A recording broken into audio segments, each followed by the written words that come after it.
आप देख रहे हैं मुजफ्फरनगर रेडियो समाचार बुलेटिन। अब पुराने जमाने का रेडियो नए अंदाज में।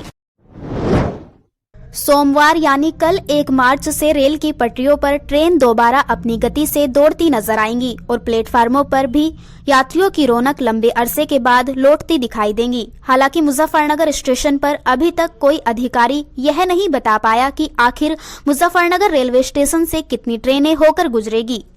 मुजफ्फरनगर बुलेटिन की टीम रविवार को जब रेलवे स्टेशन पर पहुंची तो वहां पहले के जैसा ही सन्नाटा पसरा मिला। रेलवे स्टेशन पर ना तो चाय बेचने वालों की रौनक थी और न ही गर्मा गर्म पकोड़े बेचने वालों का शोर था। कुल मिलाकर अभी कोई तैयारी नहीं की गई।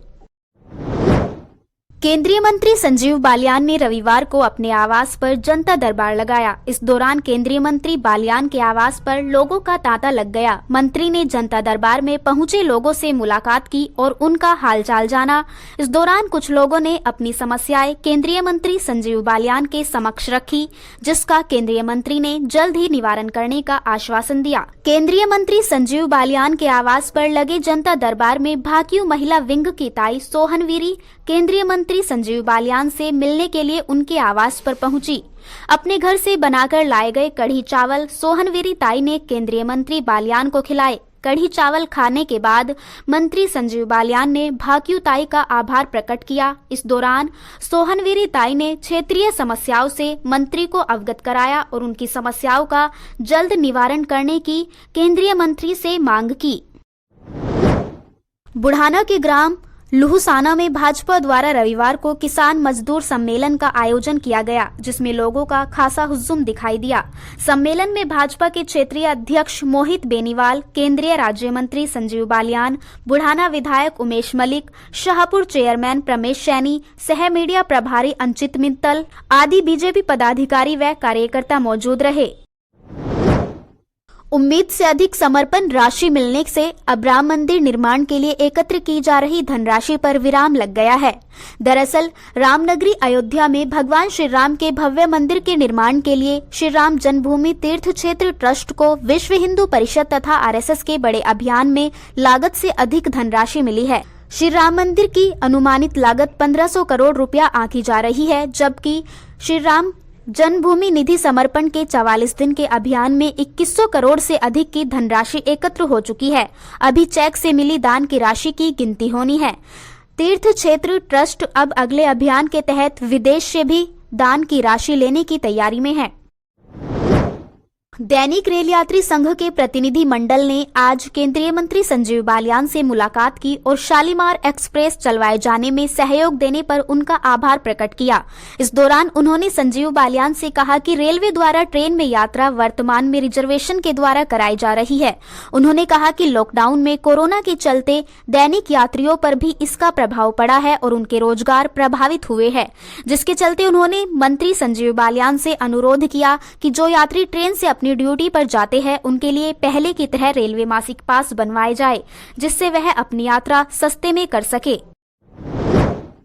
मुख्यमंत्री सीएम योगी आदित्यनाथ के आदेश पर 1 मार्च से सभी स्कूल खोले जाएंगे, जिसके चलते विद्यालय संचालकों ने स्कूल खोलने की पूरी तैयारी कर ली है। मगर बच्चों के अभिभावकों में अभी भी कोरोना का खौफ बना हुआ है और वह अपने बच्चों को स्कूल भेजने में सहमत नहीं है। अभिभावकों का कहना है कि अभी कोरोना पूरी तरह से समाप्त नहीं हुआ है और ऐसे में वह अपने बच्चों को स्कूल भेजना नहीं चाहते। प्रधानमंत्री नरेंद्र मोदी ने साल के दूसरे मन की बात में पानी के महत्व पर जोर दिया। पीएम मोदी ने कहा कि कल माघ पूर्णिमा का पर्व था। माघ महीना विशेष रूप से नदियों, सरोवरों आदि से जुड़ा हुआ माना जाता है। माघ महीने में किसी भी पवित्र जलाशय में स्नान को पवित्र माना जाता है। दुनिया के हर समाज में नदी के साथ जुड़ी हुई कोई न कोई परंपरा होती है। नदियों के तट पर ही अनेक सभ्यताएं विकसित हुई है।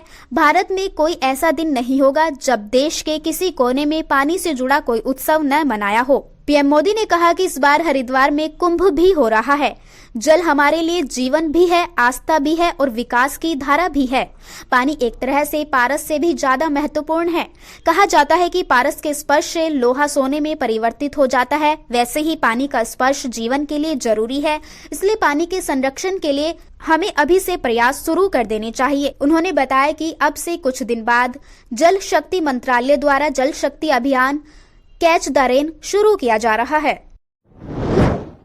पश्चिमी उत्तर प्रदेश में किसानों की महापंचायत अब जोर पकड़ने लगी है। कभी राजनीतिक पार्टियां तो कभी किसान संगठन पंचायत कर कृषि कानूनों को वापस करने की मांग कर रहे हैं, जिसके चलते रविवार को सहारनपुर में भी भाकियू की महापंचायत का आयोजन किया गया। भाकियू के राष्ट्रीय प्रवक्ता राकेश टिकैत ने किसानों को संबोधित करते हुए भाजपा सरकार पर जमकर निशाना साधा। राकेश टिकैत ने कहा कि युवा किसान आंदोलन की रीढ़ है, तो वहीं कृषि कानूनों पर बोलते हुए उन्होंने कहा कि सरकार को एमएसपी की गारंटी देनी होगी। अगर यह कानून अभी नहीं बना तो कभी नहीं बनेगा और किसान को कम मूल्य पर फसल बेचनी होगी। इस दौरान उन्होंने कहा कि जब तक 3 कानून रद्द नहीं होंगे तब तक घर वापसी नहीं होगी। तो वहीं किसान महापंचायत के दौरान भारी पुलिस बल भी तैनात रहा। साल 2021 में भारतीय अंतरिक्ष अनुसंधान संगठन यानी इसरो ने अपने पहले मिशन में कामयाबी हासिल की है। शनिवार को आंध्र प्रदेश में श्रीहरिकोटा के सतीश धवन अंतरिक्ष केंद्र से PSLV C51 को लॉन्च किया गया।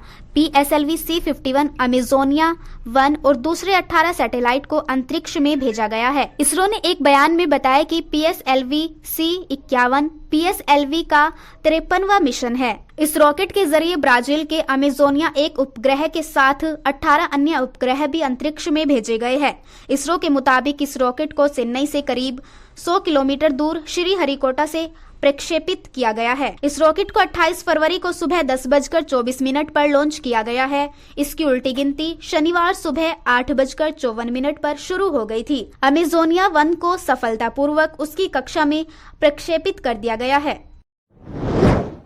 जिला विद्यालय निरीक्षक गजेंद्र सिंह ने रविवार को राजकीय इंटर कॉलेज मुजफ्फरनगर में एकीकृत छात्रवृत्ति परीक्षा 2020 का आयोजन कर प्रातः 10:15 पर परीक्षा का निरीक्षण किया। कुल पंजीकृत 106 बालक 64 बालिका 42 के सापेक्ष उपस्थित 74, बालक 36 बालिका 38 अनुपस्थित 42, बालक 28 बालिका 14 रहे। आप हमारे इस रेडियो समाचार को सुनने के बाद हमारे चैनल को सब्सक्राइब करना ना भूलें। साथ ही इसको शेयर कर बेल आइकन पर भी क्लिक करें। अब आप दिन भर की खबरें हमारी वेबसाइट www.muzaffarnagarBulletin.co.in पर भी देख सकते हैं। धन्यवाद।